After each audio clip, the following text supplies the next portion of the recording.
नमस्कार. मालिकेच्या आजच्या भागामध्ये आपल्याला खूपच जबरदस्त असा ट्विस्ट पाहायला मिळणार आहे. कारण अर्जुन एक जबरदस्त युक्ती करणार आहे, ती म्हणजेच 16 जुलैला साक्षीच्या आईचं वर्षश्राद्ध असतं, म्हणजे पुण्यतिथी असते.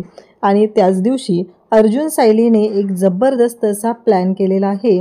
म्हणजे अर्जुन जो आहे तो वेश बदलून साक्षीच्या घरी जाणार आहे आणि त्यानंतर जी गोष्ट घडणार आहे ती मात्र खूप जबरदस्त अशी असणार आहे. त्यासाठी अर्जुनने जे बुवा महाराज असतात तशा पद्धतीचं वेश धारण केलेलं आहे. म्हणजे ताडी, पांढरी केस, त्याचबरोबर धोतर, ते पंचा, हे सगळं त्याने घेतलेलं आहे. हातामध्ये माळा घातलेल्या आहेत, गळ्यामध्ये माळा घातलेल्या आहेत. आणि हे सगळं करून जेव्हा अर्जुन साक्षीच्या घरी पोहोचणार आहे तेव्हा मात्र खूप मोठा धमाका होणार आहे, ज्याचा विचार कोणीच करू शकत नाही. कारण अर्जुनने प्लॅनच इतका जबरदस्त केला आहे की ज्या बाबतीत ज्या गोष्टी घडत आहेत ना त्या मात्र खूप जबरदस्त अशा आहेत. अर्जुन तयार होऊन आता महिपतच्या घरी निघालेला असतो. साक्षीही असते. त्यावेळेस अर्जुन फक्त एकच गोष्ट बोलतो, ती म्हणजे की आता फक्त मिशन महिपत, म्हणजे मिशन महिपत हाती घेतलेला आहे आणि त्या पद्धतीनं कामगिरीही सुरू केलेली आहे. अर्जुन जेव्हा महिपतच्या घरी आता जाणार आहे तेव्हा मात्र तिथं त्यांचं पिंडदान, म्हणजे जी पूजा आहे पुण्यतिथीची, ती सगळी सुरू असते. महिपत, साक्षी आणि महत्त्वाचं म्हणजे तिथं प्रियाही बसलेली आहे. आणि प्रिया कोणाला तरी कॉल करण्याचा प्रयत्न करत आहे, परंतु अर्जुन तिथे दारात पोहोचलेला आहे आणि समोर प्रियाला या सगळ्यांच्या सोबत तो पाहतो तेव्हा त्यालाही धक्का बसलेला आहे. कारण प्रिया ज्या अवस्थेत तिथं आहे, म्हणजे प्रिया कोण लागते त्यांची? प्रियाने तसं तर तिथं जाणं गरजेचं नाहीयेच. मग प्रिया का गेलेली आहे हा मोठा प्रश्न उभा राहिलेला आहे. आणि प्रियाला अर्जुनने स्वतः तिथं पाहिलेलं आहे. तिथं पिंडदान सुरू आहे आणि अर्जुन प्रियाला त्या ठिकाणी पाहतो तेव्हा मात्र अर्जुनला धक्का बसलेला आहे. कारण प्रिया ही महिपतच्या घरी तर असतेच, याबद्दल अर्जुनला शंकाच नाहीये. पण आज पुण्यतिथीच्या वेळी सुद्धा ती तिथं पोचलेली आहे. घरामध्ये तर एवढा कांगावा करत असते, मग हे सगळं काय आहे हा प्रश्न मात्र पडलेला आहे. तर अर्जुन प्रियाची वाट कशी लावणार, तिथे जाऊन नक्की कोणती भविष्यवाणी करणार आहे ते मात्र आपल्याला पुढे पाहायला मिळणार आहे. प्रेक्षकांनो, हे सगळं कशा पद्धतीनं घडत आहे, नक्की काय काय अर्जुनने प्लॅन केलेला आहे, हे सगळं आजच्या व्हिडिओमध्ये पाहायला मिळणार आहे. त्याचबरोबर सरंजामेची धुलाई केल्यानंतर काय गोष्टी अर्जुनच्या हाती लागलेत, त्यासाठी हा व्हिडिओ शेवटपर्यंत पहा. त्याचबरोबर चॅनलवरती नवीन असाल तर चॅनलला सबस्क्राईब करा, व्हिडिओला लाईक करा. तर अर्जुन आणि चैतन्य त्या सरंजामेच्या घरातून बाहेर आलेले असतात. तर सरंजामे जो आहे तो महिपतशी फोनवरती बोलत असतो. महिपतशी जेव्हा सरंजामे फोनवरती बोलत असतो तेव्हा तो म्हणत असतो की काही काळजी करायची गरज नाही, मी सांगितलंय ना त्या गोष्टी माझ्यापर्यंत पोहोच झाल्या पाहिजे. मी जेवढी अमाऊंट सांगितली ना ती माझ्यापर्यंत द्यायची, बाकी गोष्टींचा विचार तुम्ही करायची गरजच नाहीये, असं तो बोलत असतो. आणि तेवढ्यातच अर्जुन आणि चैतन्य दोघंही तिथं पोहोचलेले असतात. अर्जुन तिथे येतो आणि सरंजामेला म्हणू लागतो की मला ना ते जे मेल तुम्ही केला होता ना तो मेल दाखवा. अर्जुनने हे बोलता क्षणी आता सरंजामे लगेचच तो मेल काढतो आणि अर्जुनला दाखवतो. कारण सरंजामेकडे तर तो मेल असतो, पण अर्जुनला नक्की काय करायचं असतं तर साक्षी यस कन्स्ट्रक्शन यांच्याकडून जे इन्व्हिटेशन सरंजामेकडे आलेलं आहे ते इन्व्हिटेशन आहे ते तिथून घ्यायचं असतं. आणि मग अर्जुन खोकला येण्याचे नाटक करतो. खरंच म्हणजे अर्जुनचं जे प्लॅनिंग आहे ना ते खूप जबरदस्त आहे. अर्जुन खोकला येण्याचे नाटक करतो तेव्हा तो म्हणतो थोडं पाणी मिळेल का. तर सरंजामे आत जातो आणि पाणी घेऊन येतो. अर्जुन त्याच्याकडे पाहतो. चैतन्याला वाटतं की खरंच अर्जुनला खोकल्याची उबळ आली आहे, पण असं काहीच घडलेलं नसतं. अर्जुन त्या क्षणी खाली वागतो आणि तिथं असलेलं जे एन्व्हलप आहे ते उचलतो आणि स्वतःच्या कोटमध्ये ठेवतो. तेव्हा चैतन्य म्हणतो सॉरी अर्जुन, काय करतोस तू, हे सगळं तुला कळतंय का. तेव्हा अर्जुन म्हणत असतो की थांब, आणि पुन्हा त्याचं ते खोकल्याचं नाटक जे आहे ते सुरू ठेवतो. म्हणजे अर्जुनने ऐन वेळी केलेला हा प्लॅन असतो. त्याला माहिती असतं की आतमध्ये काय आहे तिथं, म्हणूनच त्याने ह्या गोष्टी केलेल्या असतात. त्यासोबतच इकडे पाहायला मिळतं की जेव्हा हे सगळं घडत असतं तेव्हा मात्र इकडे अर्जुन ते पाणी पितो आणि मग तिथून जायला निघतो. हे सगळं जेव्हा चालू आहे तेव्हा मात्र ते जात असतात आणि मध्येच एक महिपतचा जो माणूस आहे तो तिथं आलेला असतो. महिपतचा माणूस जेव्हा तिथे येतोय तेव्हा जाताना तो अर्जुनला धडकतो आणि मग तो तसाच तोंडावरती हात लपवतो. मग सरंजामे त्या माणसाला म्हणतो तुला कळत नाही का रे, त्या अर्जुनने पाहिलं असतं तर लक्षात येते का तुझ्या? तेव्हा तो म्हणतो की नाही नाही नाही, महिपत शेठचं काम होतं, हे पैसे द्यायचे होते म्हणून आलेलो आहे असं सांगितलं जातं. तेव्हा मात्र अर्जुन आणि चैतन्य निघतात. इकडे विमल येते आणि सायलीला म्हणू लागते की सायली ताई चला चला, तुम्हाला ना पूर्णाजींनी बोलवलेलं आहे. तेव्हा सायली म्हणते काय? मला म्हणजे सायलीसाठी खरं तर ही खूप आनंदाची गोष्ट असते ना, पूर्णाजींनी बोलवले म्हणजे. तेव्हा सायली म्हणते की हो. आता सायली पूर्णाजींनी बोलवलेलं आहे म्हणून पूर्णाजीच्या रूममध्ये धावत जाते, कचरा काढत असते. विमल म्हणते नाही नाही मी पाहते, कारण विमलला पण माहिती आहे की सायलीसाठी ही गोष्ट किती महत्त्वाची आहे. पूर्णाजीने बोलवणं किंवा सायलीशी त्यांनी सगळ्यांनी बोलणं वागणं हे मात्र सायलीसाठी किती चांगलं आहे हे विमलला चांगलंच माहिती आहे. मग सायली तिथे येते आणि म्हणते पूर्णाजी तुम्ही मला बोलवलं, काय हवं होतं का? तेव्हा पूर्णाजी म्हणते की नाही, हे तुला द्यायचं होतं. असं बोलता क्षणी इकडे सायली म्हणत असते की काय नाही, हा बॉक्स तुला द्यायचा होता, तू माझे एवढे महत्त्वाची गोष्ट होती, एवढा माझा महत्त्वाचा बॉक्स आहे, तो जोडलेला आहेस ना म्हणून. असं ती बोलायला सुरुवात करते. तेव्हा मात्र सायलीचं असं म्हणणं असतं की हो पूर्णाजी. तेव्हा पूर्णाजी म्हणते की एक गोष्ट लक्षात ठेव, मी कोणाच्या कोणत्या गोष्टी उधार ठेवत नाही, उपकार ठेवत नाही आहे. तेव्हा सायली म्हणते पण मी त्या अर्थाने हे सगळं केलेलं नाही आहेच असं सायली सांगत असते. तेव्हा सायलीला पूर्णाजी म्हणत असते की त्याची परतफेड देते. तेव्हा मात्र इकडे सायली म्हणत असते की तुम्ही परतफेड म्हणून देत असाल तर मी आशीर्वाद म्हणून घेते. इकडे अर्जुन आणि चैतन्य गाडीत असतात. अर्जुन चैतन्याला म्हणतो की तुला माहिती आहे का? तेव्हा चैतन्य म्हणतो पण तू काय उचललं? अर्जुन म्हणतो बघ महिपतकडून इन्व्हिटेशन आहे नवीन साईडचं. तेव्हा चैतन्य म्हणतो अरे असे महिपत हजारो लोकांना इन्व्हिटेशन पाठवत असेल, त्याच्यावरून तर आपण असं म्हणू नाही शकत ना हा महिपतचा माणूस आहे. असं चैतन्य बोलल्यानंतर मात्र अर्जुन म्हणत असतो की तसं नाही आहे, मान्य आहे मला, पण नाकारता तर येत नाही आहे ना शंका, कारण तू बघितलंस ना त्या माणसाचं वागणं कसं वाटतंय ते. असं अर्जुनच्या डोक्यात सुरू असतं. चैतन्याचं पण म्हणणं बरोबर असतं की तेवढ्या एका गोष्टीवरून आपण नाही म्हणू शकत की तो महिपतचा माणूस आहे किंवा तो महिपतसाठी काम करतोय. या कोणत्याच गोष्टींचा अंदाज बांधता येत नसतो. इकडे प्रिया आहे, ती महिपतच्या घरी आलेली असते. प्रियाच्या डोक्यात वेगळा प्लॅन असतो, ती वेगळ्याच विचारात असते. साक्षी म्हणत असते की मी दामिनी मॅडमना बोलणार आहे ह्यावेळेस, त्यांना सांगणार आहे नक्की तुम्ही कोर्टात काय सादर करणार आहे ना ते मला आधी सांगा, म्हणजे आम्हाला कळू द्या तुम्ही कोणते पुरावे देणार आहात, काय करणार आहात, म्हणजे आपल्यालाही तयारीत असलेलं बरं. असं बोलणं त्या दोघींचं चाललेलं असतं, पण प्रियाचं लक्षच नसतं. साक्षी म्हणते की काय झालंय, तुझं लक्ष नाही आहे का? तेव्हा मात्र प्रिया म्हणते की थोडी कॉफी मिळेल का? मग साक्षी जॉनीला सांगते जॉनी कॉफी घेऊन ये. जॉनी काय येत नाही आहे हे लक्षात येताच प्रिया म्हणते की चला कॉफीचं निमित्त काढून काहीतरी गोंधळ घालता येईल.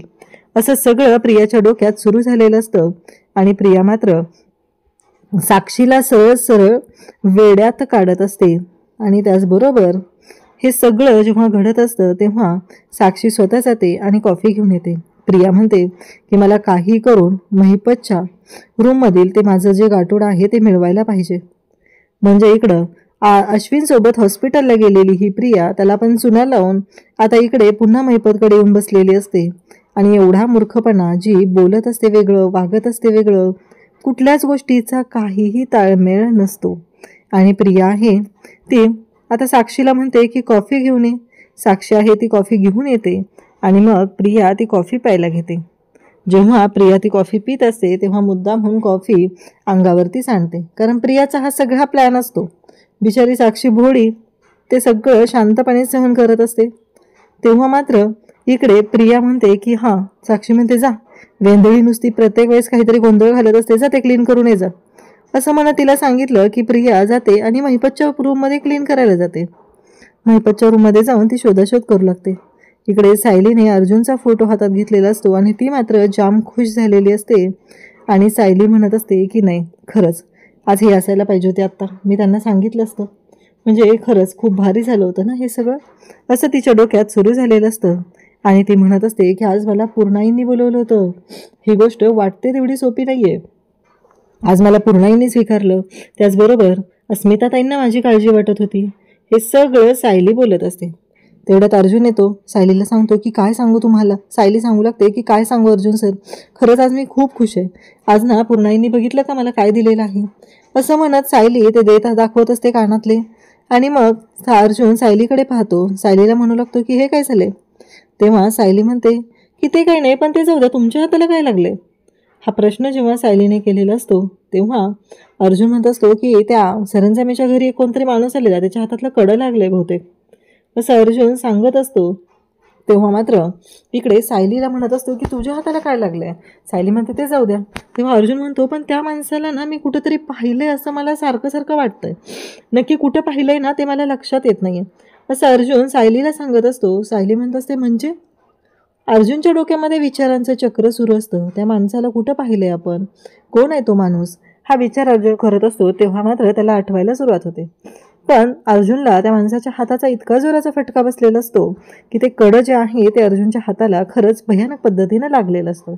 आणि सायलीने घरी आल्यानंतर हे सगळं जेव्हा घडत आहे तेव्हा मात्र अर्जुनला हे कळलेलं असतं की म्हणजे हे तिथं गेल्यानंतर आपल्या हाताला लागलेलं आहे.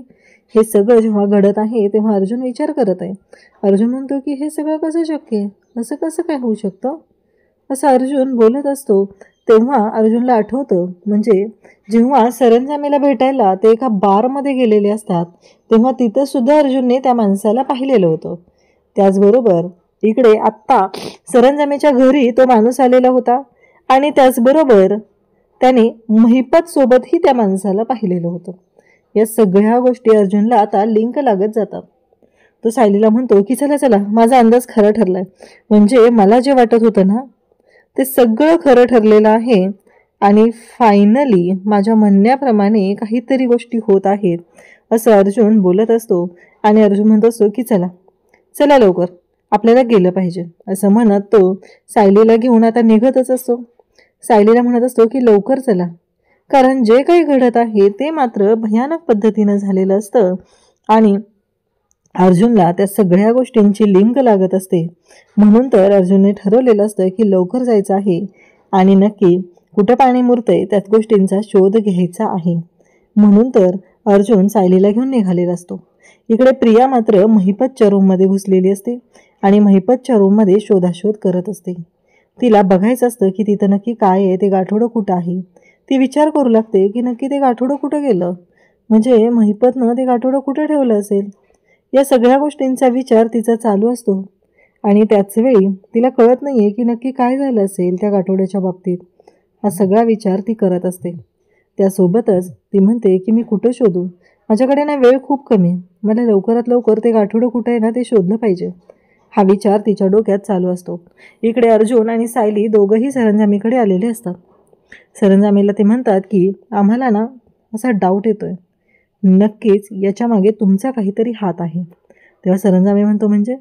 तेव्हा अर्जुन म्हणतो की मला माहिती आहे की साक्षीला ते लोकेशन रिपोर्ट खोटे देण्याचं काम तुम्ही केलेलं आहे. तेव्हा सरंजामी म्हणत असतो की तू वाटेल ते आरोप माझ्यावरती नाही करू शकत. तेव्हा अर्जुन म्हणत असतो वाटेल ते आरोप नाही करत आहे, जे खरं आहे ना तेच सांगत आहे, असं अर्जुन म्हणत सरंजामीची कॉलर पकडतो. सरंजामीला मात्र खूप राग आलेला असतो. सरंजामी म्हणत असतो की माझ्यावरती आरोप करायचे नाही आहेत. आणि दुसरी गोष्ट म्हणजे जेव्हा आता माझ्यावरती आरोप केले जात आहेत आणि एका रिटायर्ड इन्स्पेक्टरची कॉलर तू धरलेली आहे, महागात पडेल तुला, या भाषेमध्ये सरंजामी बोलत असतो. तेव्हा अर्जुन म्हणत असतो की काय महागात पडेल मला, कारण हे साक्षी कन्स्ट्रक्शनचं इन्व्हिटेशन कसं काय आलेलं आहे, हा प्रश्न अर्जुनने विचारलेला असतो. तेव्हा मात्र सरंजामी म्हणत असतो की म्हणजे मला असे हजारो इन्व्हिटेशन येतात आणि मी काय लक्ष ठेवायचं आहे, तेवढ्यावरून तर तू प्रूव्ह नाही करू शकत की हे सगळं जे काय आहे ते त्या महिपतने केलेलं आहे, एवढं लक्षात ठेवायचं आहे. तेव्हा मात्र अर्जुन म्हणत असतो की म्हणजे या सगळ्या गोष्टींवरून काही गोष्टी क्लिअर होत असतात आणि त्या म्हणजेच की इकडे कळणंही बंद झालेलं असतं. नक्की कशा पद्धतीने गोष्टी होत असतात या कोणत्याच गोष्टींचा अंदाज लागत नसतो आणि अर्जुन मात्र आरोपावर आरोप करत असतो. अर्जुन म्हणत असतो की बास, आत्तापर्यंत मी ऐकून घेतलेलं आहे, पण मला आता खात्री पटलेली आहे ती म्हणजेच की या सगळ्या गोष्टी ज्या आहेत ना त्या तूच केलेल्या आहेत, असं म्हणत अर्जुन अरेतुरेवर येतो आणि बोलायला सुरुवात करतो. जेव्हा अर्जुन अरेतुरे करत बोलत असतो तेव्हा मात्र इकडे अर्जुनने क्लिअर केलेलं असतं. ते म्हणजे अर्जुन म्हणत असतो की मी शोधून काढेल, तेव्हा मात्र अर्जुन जेव्हा हे सगळं बोलत आहे तेव्हा मात्र इकडे सरंजामे म्हणतो की बघ तुझ्याकडे किती दिवस आहेत ते, आणि मी कोणताच पुरावा मागे ठेवलेला नाही. हे सगळं बोलणं जेव्हा चालू झालेलं आहे तेव्हा मात्र अर्जुनने स्पष्टपणे सांगितलेलं असतं की मी कोणताही पुरावा मागे ठेवलेला नाही, आणि त्यामुळंच अर्जुन इकडे विचार करू लागलेला आहे. म्हणजे सरंजामेने हे सगळं केलेलं आहे, परंतु सरंजामे जो आहे तो मात्र अर्जुनला कोणत्याच गोष्टीमध्ये मदत करत नाही. म्हणजे या सगळ्यामध्ये सामील सरंजामे आहे. सायलीला सुद्धा खूप राग येतो. सायली बोलायला सुरुवात करते. सायली म्हणत असते की बस, आत्तापर्यंत ना मी खूप ऐकून घेतलेलं आहे, पण एखाद्या माणसाच्या आयुष्याशी खेळणं तुम्हाला कसं हो, पैशासाठी वाटेल ते करू शकता आणि म्हणे देश सेवा करतोय मी, देशासाठी काम करतोय. काय आहे तुमची ही असली देश सेवा आहे? मला ना पटलंच नाहीये, मला कळलंच नाहीये की हे तुमचं सगळं काय चाललेलं आहे. मला ना ह्या कुठल्याच गोष्टींचा ना विचारच करत नाहीये की तुम्ही अशा पद्धतीनं कसं वागू शकता. हे सगळं बोलणं चाललेलं असतं. तेव्हा नंतर अर्जुन आणि सायली तिथून निघून येतात. अर्जुन आणि सायली जेव्हा घरी येतात तेव्हा ते विचार करत असतात. अर्जुन म्हणतो की आता आपल्याकडे वेळ कमी, कारण सरंजामे म्हणालेला असतो की तू माझे पुरावे जर शोधत बसला तर तुझं काय होईल याचा विचार कर. कारण एक गोष्ट लक्षात ठेव, जेव्हा तू या पद्धतीनं गोष्टी करशील तेव्हा मात्र तुला कळणारही नाही, आणि तू माझ्या बाबतीतले पुरावे शोधले तर 6 महिने तरी तुला लागतील. आता 6 महिने कुठून घालवायचे हा प्रश्न अर्जुनच्या पुढे असतो. त्यामुळं अर्जुन म्हणतो की काय करायचं. सायली म्हणते की म्हणजे त्यानंतर अर्जुन उठतो आणि कपाटातील ते येस पेंडंट जे आहे ते घेतो, आणि त्याचबरोबर त्यानंतर अर्जुन घेतो ती महत्त्वाची गोष्ट असते आणि ती म्हणजे ते कार्ड. अर्जुन म्हणतो की या कार्डचं तर काहीतरी करता येईल, पण ह्या पेंडंटचं काय करायचं? त्या दिवशी साक्षी हे पेंडंट कोर्टात घालून येईल हे कशावरून आहे ना, हा विचार अर्जुनच्या डोक्यात सुरू झालेला असतो. तेव्हा सायली म्हणते की आहे एक आयडिया आहे. अर्जुन खरं तर आता पॅनिक झालेला असतो, टेन्शन येत असतं, त्याला झोप लागत नसते. सायली म्हणत असते की झोपा तुम्ही, आपण उद्या विचार करूया. परंतु अर्जुन म्हणत असतो की नाही, शक्यच नाहीये झोप लागणं, कारण माझ्या डोक्यातून विचार जात नाहीयेत. अर्जुन खरं तर अगदी पॉझिटिव्ह विचार करत आहे. हे सगळं मुद्दाम केलेलं आहे, यात मधुभावना अडकवलेलं आहे, हे सगळं माहिती आहे. परंतु सर्व गोष्टी ज्या आहेत त्या खूप भयानक अशा घडत असतात, आणि तेव्हा मात्र हे सगळं जेव्हा चालू आहे तेव्हा सायली म्हणते आलं लक्षात. असं म्हणत सायली जी आहे ती बोलायला सुरुवात करते, आणि सायली म्हणत असते की मला ना काही गोष्टींची लिंक लागत आहे. तेव्हा सायली म्हणते की हो, उद्या आज 16 जुलै ना, तर मला असं वाटतंय की आपण एक प्लॅन करू शकतो. 16 जुलै म्हणजे साक्षीच्या आईची पुण्यतिथी, कालिंदी महाडिक. कारण जेव्हा आपण त्यांचं डेथ सर्टिफिकेट बघितलेलं होतं तेव्हा त्याच्यावरती ती तारीख बघितलेली होती, ती म्हणजे 16 जुलै, आणि आपण त्या दिवशी आता हे करूया. आणि मग अर्जुन तो प्लॅन जो आहे तो अर्जुनला सायली सांगत असते. तो आता शांतपणे सांगितलेला आहे, तो आपल्याला ऐकायला येत नाही. आता नक्की काय प्लॅन आहे? मग अर्जुन लगेच चैतन्याला कॉल करतो आणि चैतन्याला म्हणू लागतो की चैतन्य, मी आता जे काय सांगतोय ते शांतपणे ऐकून घे. मला त्या सगळ्या गोष्टी उद्या हव्या आहेत, त्यात अजिबात मिस्टेक होता कामा नये. हे सगळं इन्स्ट्रक्शन चैतन्याला दिलेले असतात. बिचारा चैतन्य झोपीत असतो आणि हे सगळं तो ऐकून घेत असतो. आणि तेव्हा मात्र इकडे सायली आणि अर्जुन शांतपणे आता झोपी जातात. त्यानंतर इकडे पाहायला मिळतं की जेव्हा हे सगळं चालू झालेलं असतं तेव्हा मात्र इकडे अर्जुन त्याचबरोबर सायली दोघंही आता बोलत असतात. दुसऱ्या दिवशी सगळे डायनिंग टेबलवरती असतात. अर्जुन सायलीला म्हणत असतो की सायली, झाले तुमचं, माझं होत आले, आपल्याला निघायचं आहे, असं तो सांगत असतो. तेव्हा इकडे सायली जाणार आहे. नक्की हे कुठं जाणार असतील आज पण, हा प्रश्न प्रियाला पडलेला असतो. आणि प्रिया मात्र म्हणत असते की नाही. मग प्रिया म्हणत असते की काय चाललंय हे सायली तुझं, म्हणजे तू या घरची मोठी सून आहे, घरातल्या जबाबदाऱ्या झटकून प्रत्येक वेळेस तुला हुंडरायला जायचं असतं, जरा तरी घरातल्या माणसांचा विचार करत जा. तेव्हा मात्र सायली शांतच असते. अगं आई, तुला कळतंय का, तिला सांग ना जाऊ नको म्हणून, सगळा कामाचा लोड तुझ्यावर येतो ना. तेव्हा कल्पना नाश्त्याला बसत असते. सायली म्हणत असते की आई तुम्ही बसा, मी तुम्हाला वाढते. कल्पना म्हणते की सगळी कामं विमल करते, मला काहीच प्रॉब्लेम नाहीये. त्यानंतर पूर्णाजीला ती म्हणत असते, अगं पूर्णाजी सांग ना, तुला कुठल्या पण गोष्टींची गरज लागते आणि ही सारखी अशी भटकायला जाणार आहे का? योग्य वाटतं का सुभेदारांच्या घरच्या सुनेने असं बाहेर भटकणं? तेव्हा पूर्णाजी म्हणते काही हरकत नाही, तुम्हाला जायचंय ना तुम्ही दोघं जा, असं पूर्णाजी सांगत असते. कारण सायली जी आहे ती तिच्या नवऱ्याबरोबर बाहेर चाललेली आहे, नक्कीच काहीतरी कामासाठी जाणार आहे हे मात्र त्यांना माहिती आहे. आणि दुसरी गोष्ट म्हणजे की हे सगळं जेव्हा घडत आहे तेव्हा मात्र सगळेजण सायलीच्या बाजूने असतात. त्यानंतर प्रिया म्हणते की अस्मिता, मला काय म्हणायचंय माहितीये का, तू तरी विचार कर ना. अगं कसं आहे, म्हणजे तुला पण आता कुठल्या गोष्टी लागतात. आता तू एवढी आली तेव्हापासून सायलीनं तुझी काळजी घेतली का? अस्मिता काहीच नाही बोलत. अस्मिताने सध्या फक्त एकच गोष्ट चालू केलेली आहे, ती म्हणजे की इकडे अजिबात काही बोलायचं नाही. आणि मग ती अर्जुनला म्हणते, अर्जुन मला ते लोणचं दे रे तिथलं इकडं. आणि अस्मिता लोणचं खायला घेते. प्रिया मात्र तोंडावर पडलेली असते. प्रिया म्हणत असते, यांना कोणालाच जर काही वाटत नसेल तर आता मला काहीतरी केलं पाहिजे. तिला आता टेन्शन आलेलं असतं आणि मग कुणीच बाजू घेत नाहीये. अर्जुन सायलीला म्हणतो की चला. आणि त्यानंतर सायली म्हणत असते की एक गोष्ट लक्षात ठेव, कसं आहे माहिती आहे का, की मी हे सगळं जे काही करते ना ते माझी कामं करून करते. माझी सगळी कामं झालेली आहेत, त्यामुळे तू काळजी करायची गरज नाही, असं सायलीने ठणकावून सांगितलेलं असतं. आणि अर्जुन आणि सायली दोघेही घराच्या बाहेर पडलेले असतात. म्हणजे प्रियाने एवढ्या बोंबा मारलेल्या असतात, त्याचा काहीही उपयोग झालेला नसतो. तर इकडे आता अर्जुन चैतन्याच्या घरी आलेला आहे. अर्जुनने इथे वेश चेंज केलेला आहे आणि त्याने जे बाबा महाराज असतात तसे कपडे घातलेले आहेत. आणि मग अर्जुन येऊन त्यांच्या दोघांच्या पुढे सायली आणि चैतन्याच्या समोर हात जोडून उभा असतो. सगळेजण त्याच्याकडे पाहत असतात. चैतन्य तर एवढा खुश होतो, तो म्हणू लागतो की अर्जुन तुला कोणी ओळखूच शकणार नाहीये, म्हणजे एवढा जबरदस्त दिसतोयस ना तू, असं म्हणत तो तिथे कौतुक करू लागतो. तेव्हा अर्जुनकडे जेव्हा घडत आहे हे सगळं तेव्हा मात्र अर्जुन म्हणतो की चालेल, आता पुढे निघायचं आहे. मग आता असा वेश परिधान करून अर्जुन हा महिपतच्या घरी जाणार आहे. आणि तिथं गेल्यानंतर मात्र एक मोठी गोष्ट घडणार आहे. आणि ती म्हणजे महिपतच्या घरी आत्ता पुण्यतिथीचा कार्यक्रम आहे. आणि पुण्यतिथीच्या त्या कार्यक्रमाच्या मध्ये अर्जुन आता तिथे जात असतो. गाडीमध्ये अर्जुन, सायली, चैतन्य तिघही असतात. आणि मग अर्जुन गाडीतून उतरतो आणि तो निघालेला असतो.